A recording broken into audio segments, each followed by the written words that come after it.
I happen to think it's a very healthy thing for young men to be able to be members of a club, to bash into each other, use up energy, develop teamwork skills, and in particular to learn how to win with grace and to learn how to lose with dignity.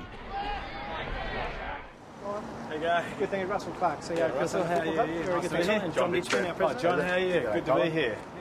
Welcome to football, as seen from the top. And a warm welcome for a Claremont supporter who should be well confident of victory this afternoon. Hopefully it's going to show in the future with their performance. Just want to win a few more games, eh? We certainly do. We'd like to win today. Yeah. Okay, we can't have that. Here we go. Now, if this were Joondalup, a Lion versus Christian reference would come with the territory. But we're at Rushton Park, inside Peel Thunder's new $10 million facility, where for our money it looks like the Tiger Pack's being revved up for an easy meat meal. Another arena. And so it came to pass. The juggernaut rolled out. Unstoppable.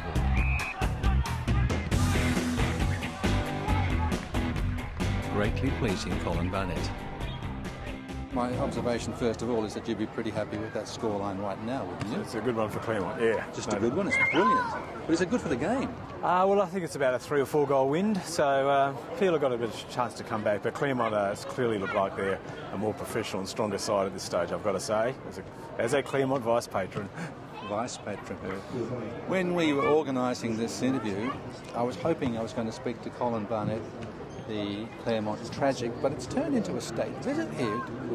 I mean, you're up there talking to them and they all want to know about the stadium. Perth Stadium will create an icon venue for Perth. A place of entertainment, celebration, drama and achievement for the whole community.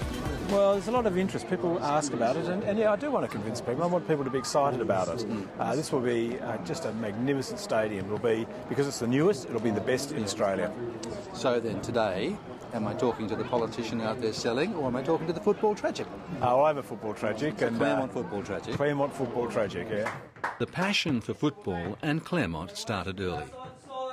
The young Colin was no different from thousands of young hopefuls across the suburbs. Every day after school I'd be kicking a football across the road with my mates, and that was the way it was done then. Yeah, you just did that. We had a park nearby and we'd go and kick there, but every day we'd just kick a footy around. And so I went through junior football in the Claremont district, and my older cousin, who was like a big brother to me, he was a star footballer, and so that encouraged me further. What about the family? What sort of encouragement did you get from them?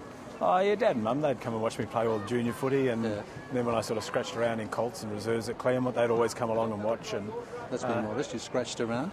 Well, I was. I wasn't. Maybe it's not being modest. I was trying to find out how good you were at Claremont, and I can't actually find terribly much. Well, give me a record. Well, yeah, it's not a great record, but I played my first game of Colts, or then it was Force when I was still at school. Yeah. And then went on the following year, and it was basically an under 19 competition, I think, Force, and we won the premiership. Right, Matthew.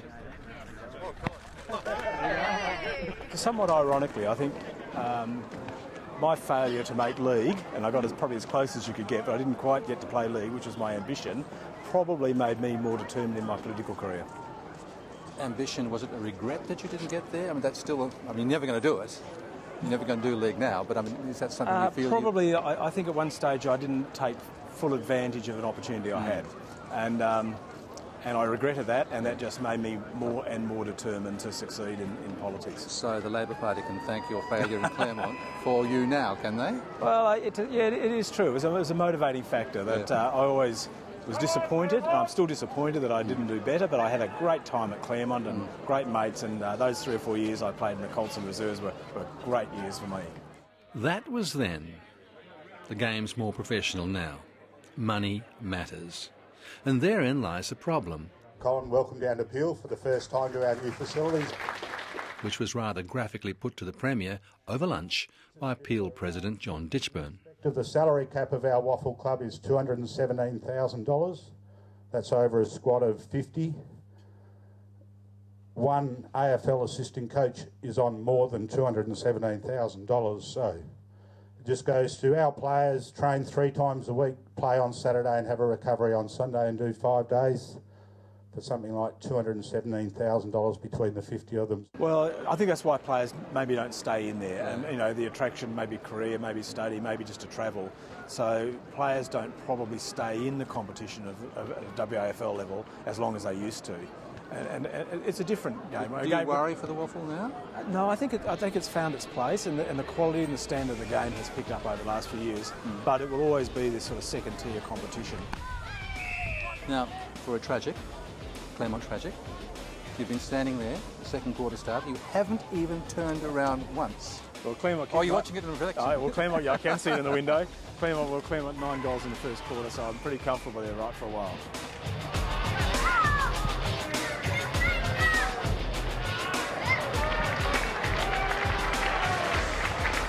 When I see these young guys, you know, playing out here today at Rushden Park, I mean, they're very good footballers on both sides, and yet they're playing in front of small crowds. And back playing in the sort of late 60s, early 70s, playing reserves football, you know, there'd be 5,000-6,000 people at the ground at half time.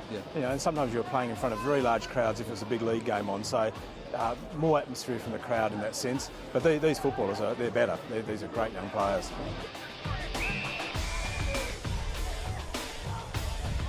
But there's a couple of players here, there's a couple in the Claremont side that I just quite don't know why they haven't yet got into the AFL.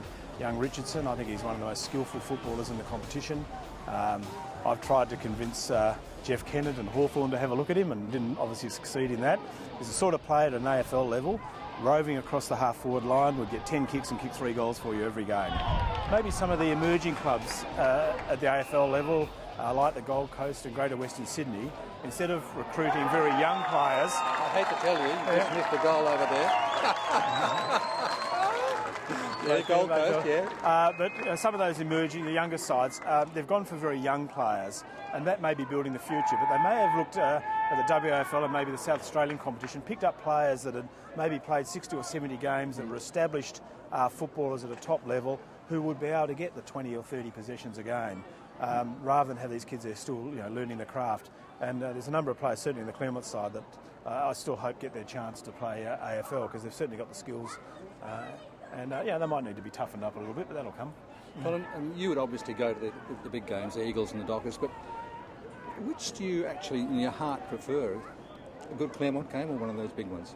Sometimes you see a more old-fashioned style football at the WAFL games, and occasionally at the AFL games, while there's big crowds and great excitement, sometimes it's a little bit too clinical for me. It's a little bit like watching chess pieces moving around the board. I don't mind seeing a player fumble or a bit of a dust-up, if you like, and you get a bit of that old-style rough-and-ready football sometimes more at a WAFL level than you get necessarily at an AFL. But look, I think today, even though Claremont's got a big lead, still some very good footballers and some high-standard play. And fantastic facilities. I just like to see another couple of thousand people here, so the players get that thrill of playing in front of a bigger crowd. Just weeks after this game, Peel and the Tigers meet again. Today, in fact, at Claremont.